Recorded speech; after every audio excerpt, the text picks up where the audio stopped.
Tem um outro destaque: um grupo de pelo menos 20 deputados federais da oposição deve participar da posse de Donald Trump na próxima segunda-feira nos Estados Unidos.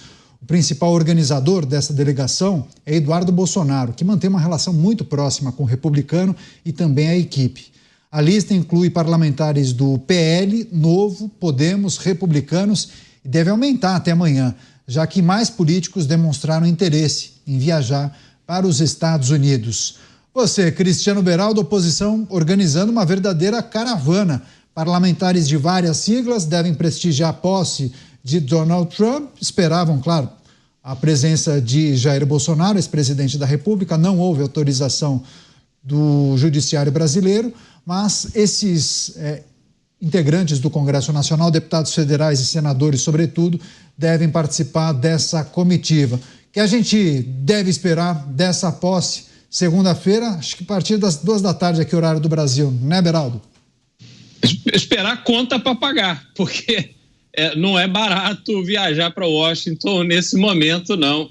Então, certamente não arcarão com as despesas do seu bolso, vai sobrar conta para o brasileiro pagar. E a gente tem que se perguntar qual é exatamente o propósito de uma comitiva estar na posse. É claro que ter o parlamento representado seria ótimo para o Brasil, mas não é o caso.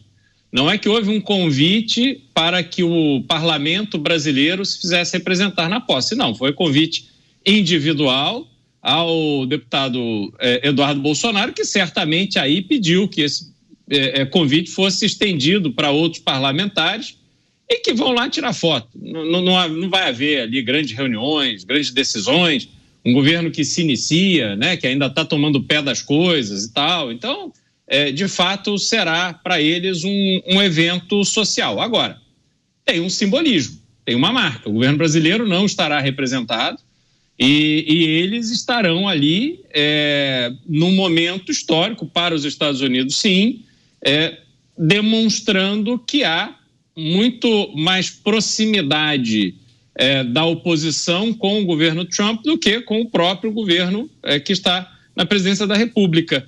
Isso tem um simbolismo político importante, mas eu não acredito que isso se concretizará em algo efetivo a favor do Brasil, ou, enfim, ou mesmo a favor do ex-presidente Jair Bolsonaro. Eu não vejo isso acontecer em razão dessa visita. Pois é, o deputado Sóstenes Cavalcante chegou a mencionar que mais parlamentares poderiam participar, então essa comitiva de 20 poderá ser ampliada, inclusive. Agora, tem uma outra informação que é importante a gente destacar, que pelo menos a maior parte dos deputados, ou a totalidade, chegou a afirmar que utilizariam o próprio recurso, o próprio dinheiro para bancar a viagem. Então, não utilizariam as verbas parlamentares para pagar hospedagem, passagem aérea, e o Beraldo sinalizando como, ainda bem, né, Beraldo? Ainda bem. Você, Dávila, como disse o Beraldo, muito mais uma ação simbólica, uma visita simbólica que esses parlamentares podem trazer de fato, reuniões, algum tipo de articulação visando medidas futuras, enfim. O Beraldo disse muito bem, o único que tem ligação pessoal com Trump é o deputado Eduardo Bolsonaro. Agora, Eduardo Bolsonaro pode ajudar nesta visita dessa comitiva a estreitar relacionamento com outros deputados da base republicana, que isso será importantíssimo para as relações Brasil e Estados Unidos daqui no futuro. Então, a oposição, se tiver uma visão estratégica, aproveitar essa visita não só para comer salgadinho e tirar foto, mas estreitar relacionamento com membros do parlamento nos Estados Unidos, isso pode ser muito positivo. Por quê? Porque o Brasil não tem presença no parlamento americano. É uma vergonha. Outros países têm lobistas profissionais que estão o tempo inteiro cultivando essa relação com os deputados americanos, com os senadores americanos, porque sabem da importância dessa relação com o legislativo para as questões nacionais. O Brasil nunca deu a menor importância para esse tipo de relacionamento. Então, esperamos que esta comitiva comece a inaugurar um novo capítulo, um capítulo de relação pessoal com demais deputados, principalmente da base republicana, óbvio, mas que isso pode ajudar a diminuir ruídos quando houver tensão entre os dois países. Você, Nelson Kobayashi, oposição, organizando uma caravana com mais de 20 parlamentares para a posse de Donald Trump, próxima segunda-feira. Olha, a mensagem que vai ser passada aqui no Brasil é: veja só como nós somos aliados aqui da ideia de Donald Trump, estamos esperançosos de que esse novo governo nos Estados Unidos possa nos ajudar aqui no futuro no Brasil. É essa a mensagem que vai ser passada. É para tirar foto mesmo. Não vai ter lá a sua grande importância, relevância lá nessa cerimônia, a presença dos parlamentares, a não ser, é claro, como já disse aí o Beraldo, talvez do Eduardo Bolsonaro, que tem um pouco mais de ligação. Em relação aos demais, para aqui o discurso brasileiro, para o seu público nós estamos indo lá, nos vejam aqui empenhados nessa causa. E do ponto de vista da viagem, é um turismo, né? Vão lá passear em Washington nessa posse. Não terão nenhum tipo de relevância. Então, assim, de alguma maneira, acaba sendo surfar a onda do momento para começar bem o ano legislativo, fazendo política também. Nada de muito relevante. Turismo, e um turismo abaixo de zero, viu? A expectativa é que pelo menos 12, 10 abaixo de zero, tanto que a organização passou de uma área externa para um salão interno, justamente por conta do frio extremo ali em Washington, D.C. Agora, Beraldo, claro, a gente trouxe as análises e reflexões sobre a ida dos parlamentares brasileiros, mas o que a gente pode esperar, projetar para a relação Brasil-Estados Unidos com Donald Trump na cadeira de presidente da República? Há um certo temor, né? Uma certa preocupação de que talvez as declarações do atual presidente brasileiro à época da eleição tenham algum tipo de influência nessa relação, ou, na verdade, Trump até esqueceu aquilo?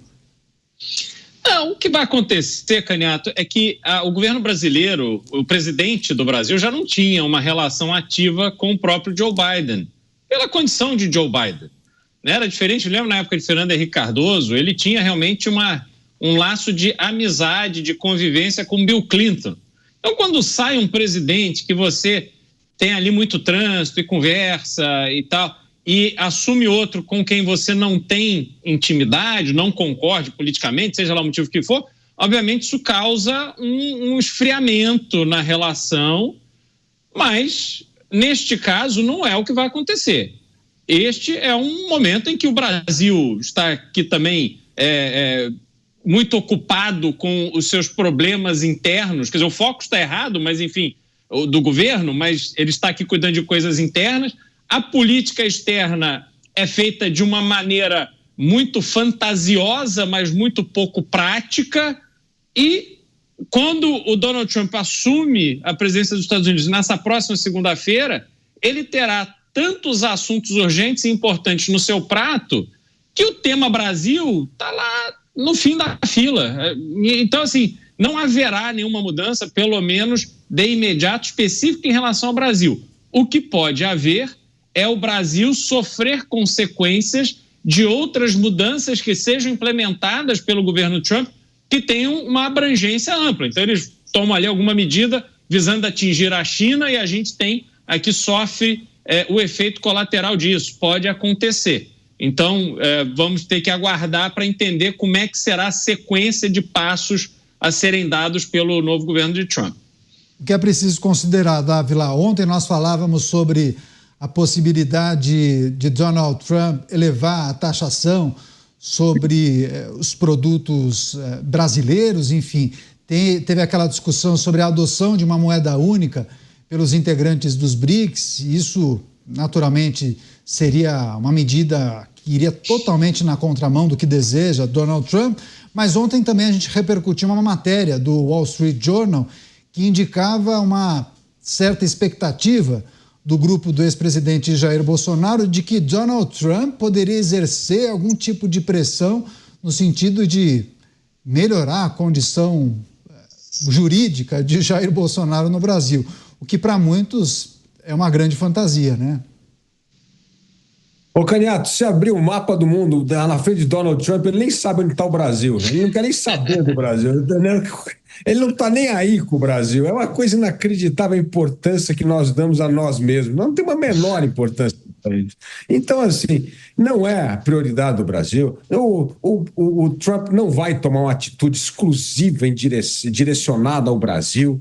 Ele tem outros problemas muito mais sérios para resolver nesse início de mandato. Agora, como bem disse o Beraldo, a história da política protecionista anunciada por Trump, se realmente houver um aumento das tarifas comerciais, isso vai afetar demais a gente. Agora, eu não acho que isso é uma medida do início do governo. Acho que Trump vai começar primeiro a tratar de outros temas muito mais importantes, como o Oriente Médio, a China, né? E depois o Brasil está lá atrás na fila, vamos ver como é que vai ser essa questão da tarifa em relação aos produtos brasileiros. Então, eu não acho que o Brasil é prioridade, não acho que o governo americano vai tomar nenhuma atitude repentina contra o Brasil, nada disso. Agora, o que eu acho que poderia acontecer, isso que eu sugeri, é essa relação de pares. Isso é importante na política. Se você tiver boas relações com outros parlamentares que são seus pares, isso ajuda muito a resolver entendimentos, a ter canais informais, a municiar melhor os formuladores de políticas públicas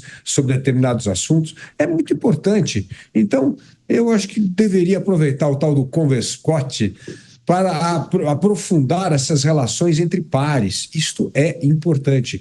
Eu conheço vários episódios que foram resolvidos por causa de relações pessoais entre parlamentares e não necessariamente entre pessoas ocupando espaço no governo.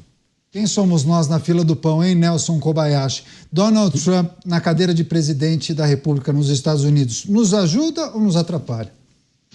Nos ajuda mais do que o governo Joe Biden, do ponto de vista da identidade ideológica com a oposição aqui no Brasil, desse ponto de vista. Por outro lado, pode ser um pouco mais protecionista no seu governo o Donald Trump. Não acredito naquelas afirmações que ele fez há algum tempo atrás de que poderia taxar em 100%, por exemplo, alguns dos produtos brasileiros, né? Naquela alusão que fez a alguns dos países do BRICS, se não me engano, foi quando ele falou sobre isso, né? Quando o BRICS ameaçava se utilizar de uma moeda comum para as suas negociações, não mais o dólar. Mas a questão é que eu acho positiva essa mudança lá no governo americano, porque dá uma mexida nesse jogo. A gente vê algumas repercussões já acontecendo lá, por exemplo, em relação a essa questão das redes sociais que a gente tratou nesse momento. Parece que a relação Estados Unidos e Argentina vai se aproximar um pouco mais do governo Milei com o governo Trump.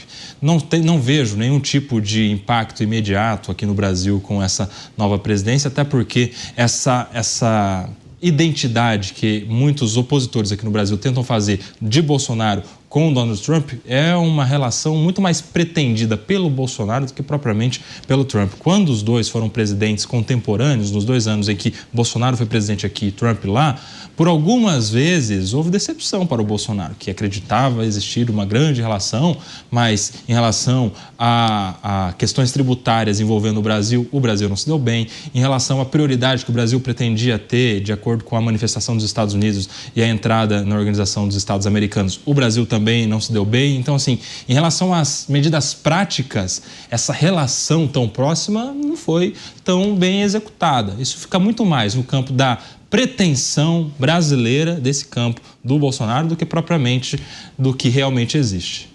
Seria quase uma síndrome de Estocolmo? Hein, Dávila? Deixa eu só trazer um outro destaque.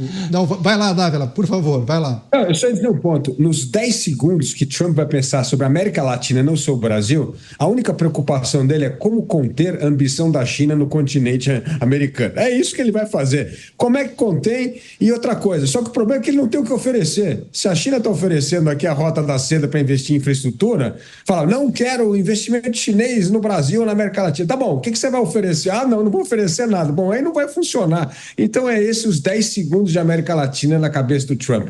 Como conter a China, mas ele não tem nada para propor contrário ao projeto chinês na América Latina.